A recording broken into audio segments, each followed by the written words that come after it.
समांतर श्रेणी यानी एपी में प्रश्नावली 5.2 के क्वेश्चन नंबर 12, 13 और 14। NCERT math Bihar board 10th class के समांतर श्रेणी में प्रश्नावली 5.2 बताएंगे।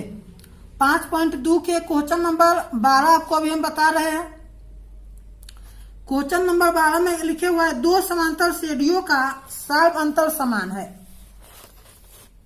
यहाँ दो समांतर श्रेणी का सार्व अंतर समान है यदि इनके 100वें पदों का अंतर 100 है तो इनके 1000वें पदों का अंतर क्या होगा, यह हमें निकालना है। तो दोनों समांतर श्रेणी का सार्व अंतर समान है, लेकिन दोनों समांतर श्रेणी का जो पहला पद होगा अलग अलग होगा। तो हम क्या करते हैं, पहले दोनों समांतर श्रेणी का पहला पद मान लेते, लिखते हैं माना कि पहले एपी का प्रथम पद, माना कि पहले एपी का प्रथम पद को कैपिटल ए से मान लेते हैं या एक्स वाई से भी हम मानकर बना सकते, तथा दूसरे एपी का प्रथम पद को स्मॉल ए मान लेते हैं और दोनों का जो सार्व अंतर है समान ही है तो उसे हम डी मान लेते हैं। पहले एपी के एनवा पद को कैपिटल टी और इसके दूसरा को हम कैपिटल स्मॉल मान लेंगे। तो पहले एपी का 100वां पद कैपिटल टी 100 लिख लेंगे माइनस स्मॉल टी 100 का जो अंतर है 100 है। तो इसका जो 100वां पद होगा ए प्लस 99, कैपिटल ए यहाँ हो जाएगा ए प्लस 99 डी और इसका जो होगा माइनस स्मॉल ए प्लस 99 डी बराबर 100 होगा। तो इसे हम ए प्लस 99 डी ब्रैकेट से निकलेगा माइनस ए माइनस 99 डी बराबर हो जाएगा 100 प्लस 99 डी माइनस 99 डी है, कट जाएगा तो यहाँ हो जाएगा capital A minus small A equal to 100। इसे हम समीकरण 1 मान लेते हैं। अब हमें निकालना क्या है, अब हमें हजारवें पद दोनों एपी के इनके हजारवें पदों का अंतर क्या है। तो पहला एपी का जो निकालना है उस बात पर आते हैं। देयरफॉर पहला एपी का हजारवां पद 1000, दूसरा का एपी के हजारवां पद को स्मॉल टी, हाँ तो पहला एपी का हजारवां पद ए प्लस 999 डी और दूसरे एपी का जो होगा स्मॉल ए प्लस 999 डी, ठीक है। तो यहाँ आ जाएगा ए प्लस 999 डी माइनस ए माइनस 999 डी कट जाएगा तो कैपिटल ए माइनस स्मॉल ए और यहाँ कैपिटल ए माइनस स्मॉल ए का मान दिया हुआ है 100, ठीक है। तो हम यहाँ क्या लिख लिए 100।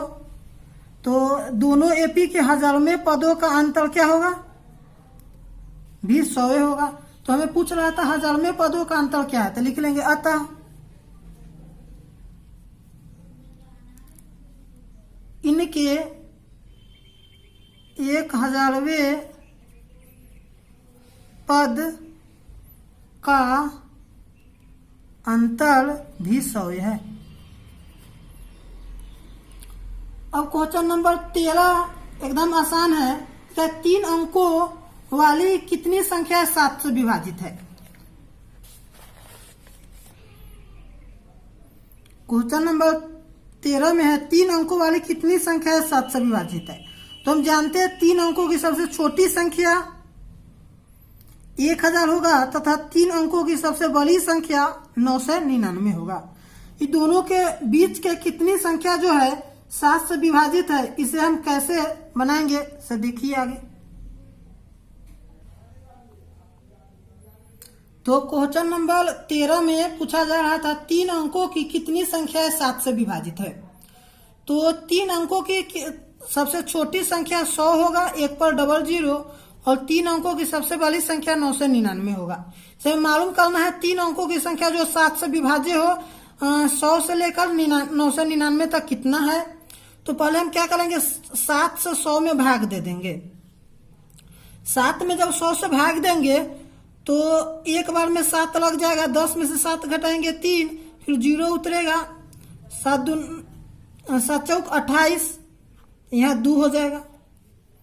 अब क्या करेंगे, 7 अंकों की सबसे छोटी संख्या जो विभाजित होगा उसको मालूम करने के लिए 100 प्लस 7 और माइनस जो शेष फल है वो कर देंगे।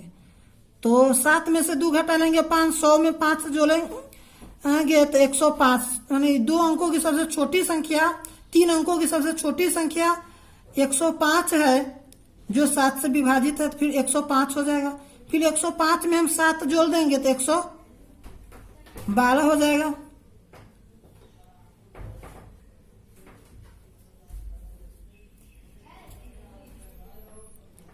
उसी प्रकार 112 में 7 जोड़ देंगे तो 119 होगा। डॉट डॉट 999 हम देखते बड़ी संख्या, फिर 999 में 7 से भाग देंगे। 1 से लगाएंगे 7 लगेगा, 9 में से 7 घट जाएगा 2, फिर यहाँ 9 उतरेगा तो 4 बार में लगाएंगे, यहाँ 28 कट जाएगा, 9 में से 8 जाएगा 1, फिर यहाँ 9 उतरेगा तो 19 हो जाएगा, तो 7 दूना 14 लगा देंगे, यहाँ 5 बचेगा। अब क्या करेंगे, 999 में से 5 घटा लेंगे तो यहाँ हो जाएगा 9, 9, 4। अब इसमें हम जब भाग देंगे 7 से तो कट जाएगा सबसे बड़ी से बड़ी संख्या 3 अंकों की जो 7 से विभाजित होगा 994 होगा। अब कहता है कितना होगा, तो इसमें ए के मान निकालना होगा, ये एपी बन गया। इस एपी का प्रथम पद 105 है, एनवा पद यानी अंतिम पद 994 है, और इसका सार बनतर 7 होगा, यानी 7 7 बढ़ रहा है। तो हम जानते हैं टीएन इक्वल टू सूत्र होता है A plus N minus 1 into D, यानी एनवा पद कैपिटल टीएन से भी डिनोट करते हैं या स्मॉल एन से भी डिनोट करते हैं। तो टीएन इक्वल टू 994 है, ए के मान 7 है तो 7 ए के मान 105 है तो 105 प्लस एन का मान नहीं मालूम है, एन माइनस 1 गुने डी के मान 7 है तो 7 लिख लीजिए। यहाँ 994 माइनस 105 बराबर हो जाएगा एन माइनस 1 गुने 7। अब 994 में से 105 घटा लेंगे, 14 में से 5 जाएगा 9, ये 8 हो जाएगा 8, ये गुना में 7 है तो इधर आएगा तो बट्टा में हो जाएगा तो एन माइनस 1। तो 7 से हम क्या करेंगे, 8 8 9 में भाग देंगे तो एक बार में 7 लग जाएगा, 1 8, फिर 7 दूना 14 तो 4 होगा, फिर 9 उतरेगा, 7 7 49, तो यहाँ हो जाएगा, इससे काटेंगे तो 127 बराबर एन माइनस 1। तो एन इजकल टू हो जाएगा 127 माइनस 1 है, इधर आएगा तो प्लस 1, तो एन इजकल टू हो जाएगा प्लस 1 होगा तो एन इजकल टू हो जाएगा 128, यानी 3 अंकों की 128 संख्या 7 से विभाज्य होगी। ठीक है, तो लिख लेंगे अतः, यही आंसर हो गया। अतः 3 अंकों वाली 128 संख्याएं 7 से विभाजित है। 3 अंकों वाली 128 संख्या 7 से विभाजित है। ठीक है, इसी प्रकार क्वेश्चन नंबर 14 में भी कह रहा है गुणज। गुणज और 7 का अगर गुणज पूछा जाएगा तो 7, 14, 28, 35, 42 होगा। उसी प्रकार पूछेगा 7 से विभाजित होने वाली संख्या कौन कौन है, तो 7, 14 ये सब होगा। तो गुणज और विभाजित में बहुत कम का क्या है, अंतर है। क्वेश्चन नंबर 14 में कौन बुक से निकाल कर अभी एक बार पढ़ लीजिए।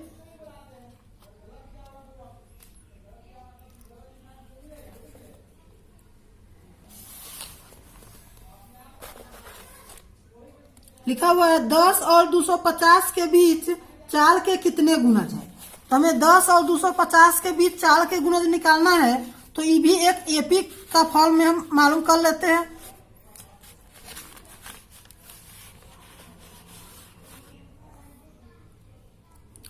तो 10 और 250 के बीच कितनी संख्या 4 से विभाजित है?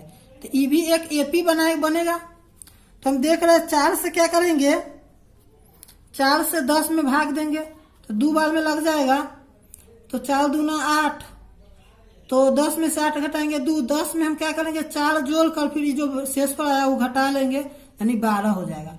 तो 4 से 12 विभाजित होगा, फिर 12 में 4 जोड़ेंगे 16, फिर 16 4 20 डॉट डॉट, फिर 250 को भी 4 से विभाजित करेंगे तो 248 होगा, 6 बार में लगाएंगे 24, कट जाएगा 1 0, 4 दूना 8, यहाँ 2 आ गया। तो 250 में से केवल 2 घटा लेंगे तो 248 जो है 4 से क्या है विभाजित है, तो 248। एनवा पद को हम ए के मान क्या हो गया 12 हो गया, टी एन हो गया 248 और डी के मान हो गया कितना 4, 4 4 बढ़ रहा है। टी एन इजकल टू जो सूत्र होता है उस पर बैठा के एन के मान निकाल देंगे, क्वेश्चन बन गया। T N is equal to A plus N minus 1 into D होगा।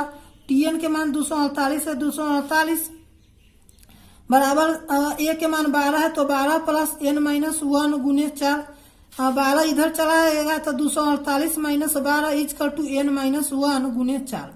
एन माइनस 1 गुने 4 को इधर लिख लेते हैं, एन माइनस 1 गुने 4 बराबर 248 में से 12 घटा लेंगे तो 236 हो जाएगा। 8 में से 2 गया 6, 4 में से 1 जाएगा 3, तो एन माइनस 1 इजकल टू हो जाएगा 236 बटा 4। 4 से हम काटेंगे तो 4 पंचे 20, 4 नमा 36, तो 59 बार में कटेगा तो एन इजकल टू हो जाएगा 59 प्लस 1, तो एन का मान हो जाएगा 60, यानी 10 और 250 के बीच 4 के 60 गुणज है। तो लिख लेंगे अतः 10 और 250 के बीच 4 के 60 गुणज है। 10 और 250 के बीच 4 के 60 गुणज है। सारे क्वेश्चन को एक बार फिर से आप बना लीजिए।